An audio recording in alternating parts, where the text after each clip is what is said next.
Namaste. So, this video is about the simplicity, rareness, and beauty of Bhakti Yoga. And before I get started, I would like to say that I'm not trying to be a teacher or any kind of authority figure when it comes to this. I'm just simply talking about topics that are important in scriptures. Previously, I haven't quoted verses as much as I should be, but in this video, I'm definitely going to be doing that. So, yes. So first of all, I'll start with the beauty of it, how much Krishna prescribes it to be the most beautiful and simple path, even though it is quite complicated because of the rareness of it. It can be a hard path because, in a sense, that a lot of people try to opt their way out of doing devotional service by trying to do penance for certain people. That will become easier and bhakti will become harder. But if you have bhakti, that's why it's a rare thing to have bhakti, and that's why it's a really beautiful thing, because when you do have it, you want to do devotional service, and it is the most beautiful thing ever. So, from the Bhagavad Gita, chapter 12, verse 2, and I'm going to be reading a couple verses. Krishna says, "He whose mind is fixed on my personal form, always engaged in worshipping me with great and transcendental faith, is considered by me the most perfect. But those who fully worship the unmanifested, that which lies beyond the perception of the senses, the all-pervading, inconceivable, fixed, and immovable, the impersonal conception of the absolute truth, by controlling the various senses and being equally disposed to everyone, such persons, engaged in the welfare of all, at last achieve me." And I really like to talk about that verse in particular for a while, is because he is saying that there is other ways. In the previous verse, he says that those who think of his personal form and worship him with great faith are the most dear to him, but there are others who can achieve him through the other ways of worshipping the unmanifested version of God. But keep in mind, it says by controlling the various senses and being equally disposed to everyone. And then in Srimad Bhagavatam, that is also talked about how there's the other ways of worship, except that requires a lot of penance and things of that nature, where Bhakti Yoga, just all that kind of stuff, because you love God, you are already on that level. You don't need to force yourself in a kind of controlling manner. Anyway, for those whose minds are attached to the unmanifest and personal feature of the Supreme, advancement is very troublesome. To make progress in that discipline is always difficult for those who are embodied. Yeah, embodied, that was the end of the sentence. Okay. For one who worships me, giving up all his activities unto me and being devoted to me without deviation, engaged in devotional service and always meditating upon me, who has fixed his mind on me, for him I am the swift deliverer from the ocean of birth and death." So,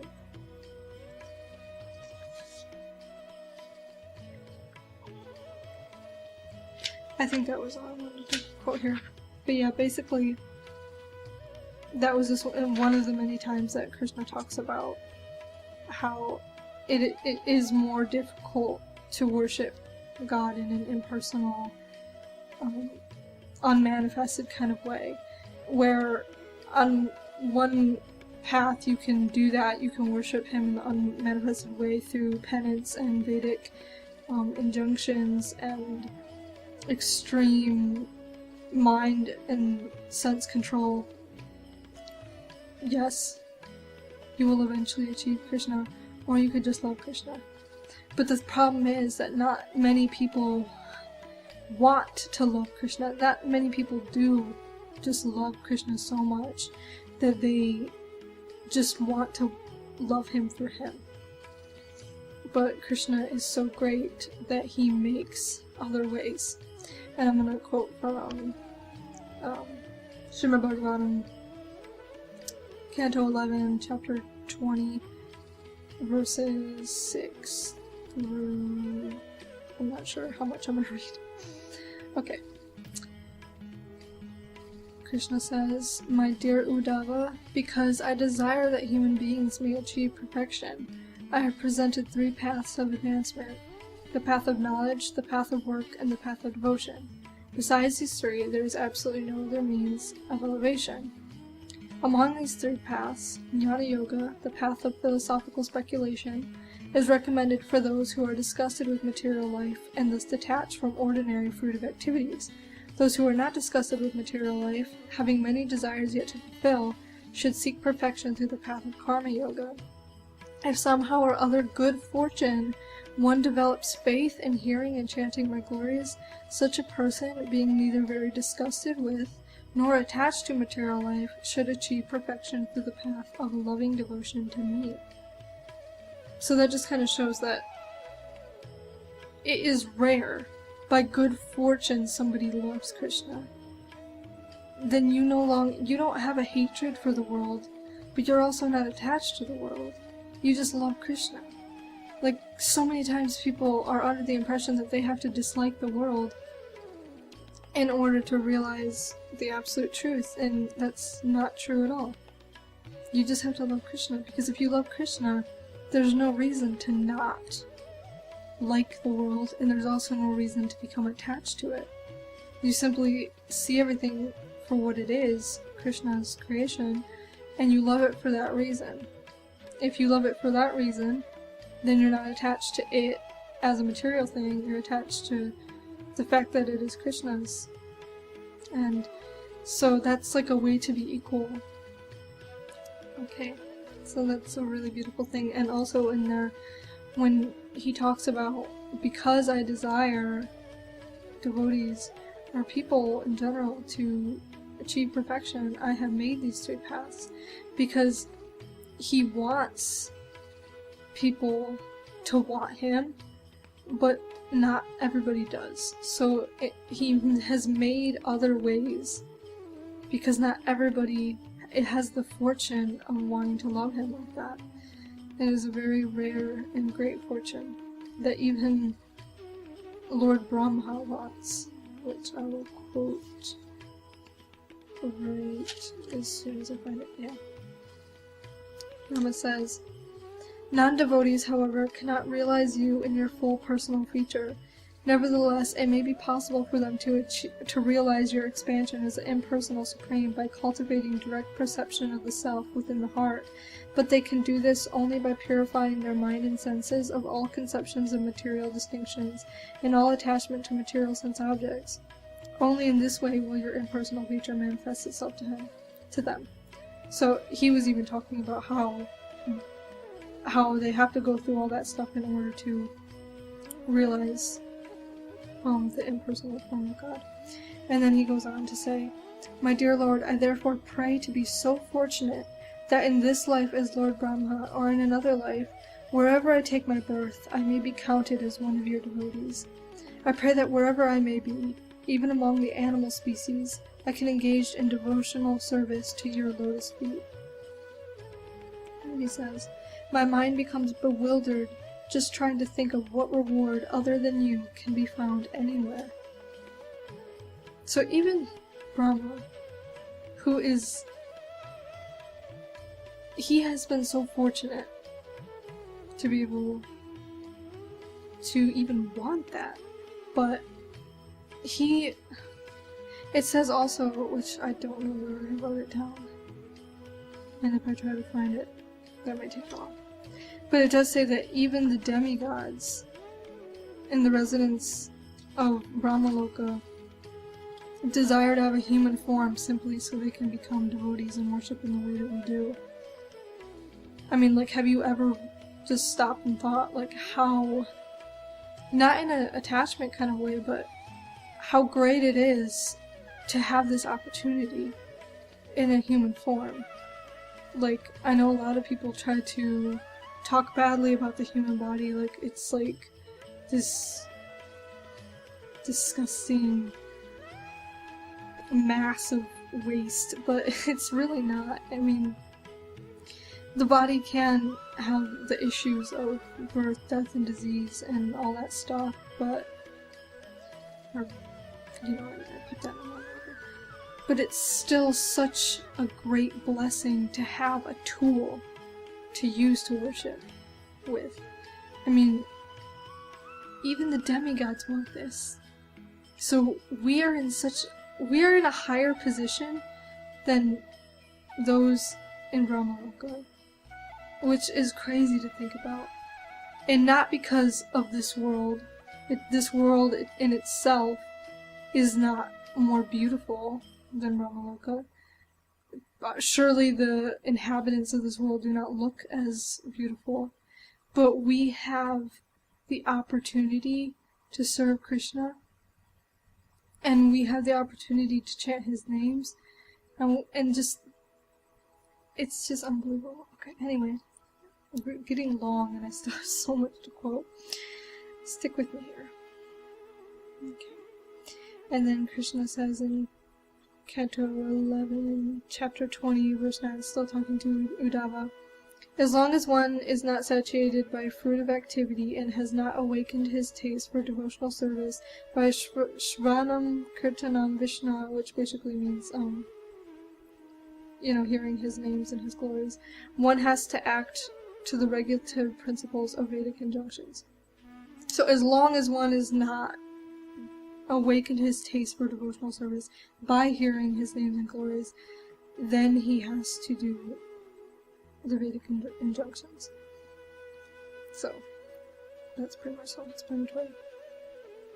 One who is situated in his prescribed duty, free from sinful activities and cleansed of material contamination, in this very life obtains transcendental knowledge, or, by good fortune, devotional service unto me.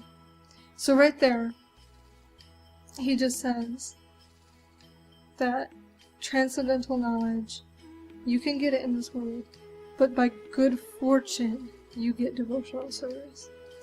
And that's just saying that it is a fortune to have devotional service. It is rare. It is a blessing.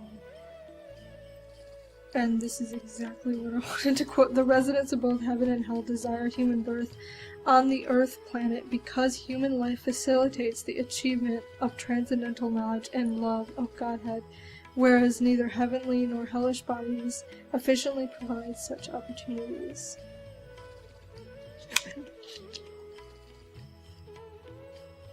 And in Canto 10, Chapter 82, verse 44, I believe he's talking to the Gopis here.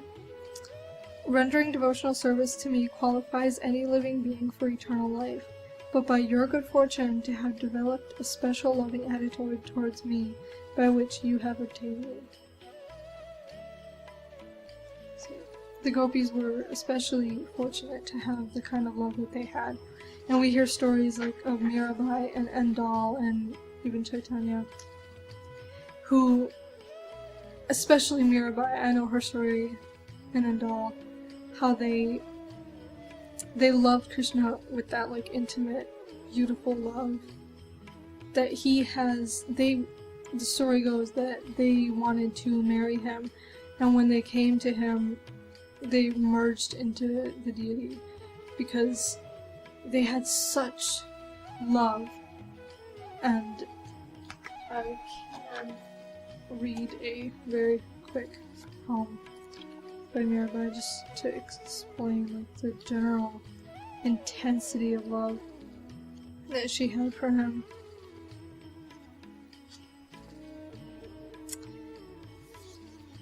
My teacher shot an arrow, it passed all the way through. Now its absence burns in my heart, in my restless body.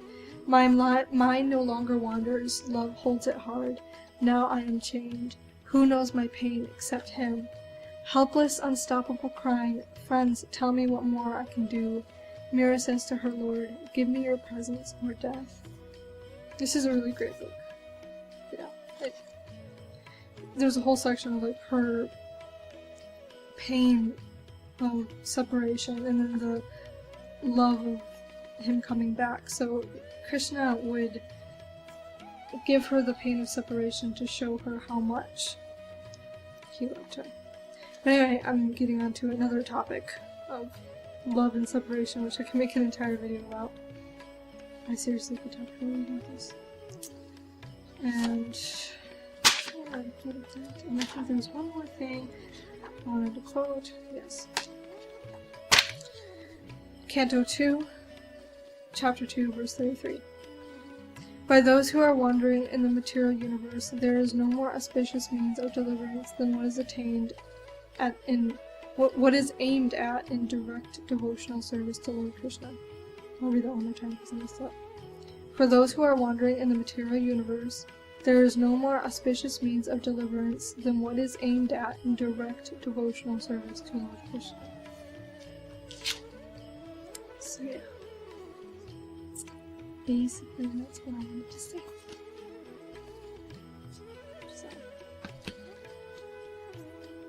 Devotion, do not take for granted this body. And don't waste time. Use it, even if you are feeling separation. I really hope this was encouragement to help you realize that if you do have this love for Krishna, to use it. Because it is rare. I mean, if you have that love, then just think that Krishna gave you that love. It is the key to his own heart. He doesn't just give it to anyone. Because not everybody is ready for it, but if you have it, he loves you and he gave you that for a reason. So use it.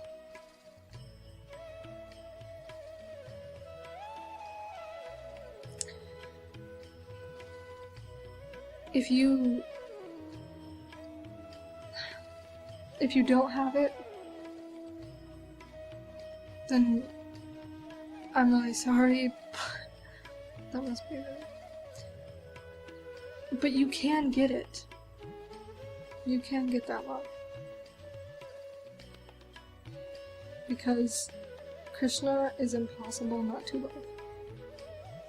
I feel like if your love is ever dwindling, just read the Bhagavad Gita. Just read of Krishna's pastimes. Watch Little Krishna. It's a great little cartoon you can find on YouTube. But just engage in knowing him as who he was, and then you can come and engage in knowing him as who he is, even now. And it's so beautiful. To know him is to love him. So, anyway, I'm gonna stop because this video is getting really long. So, I hope you enjoyed it. Namaste and Haribol.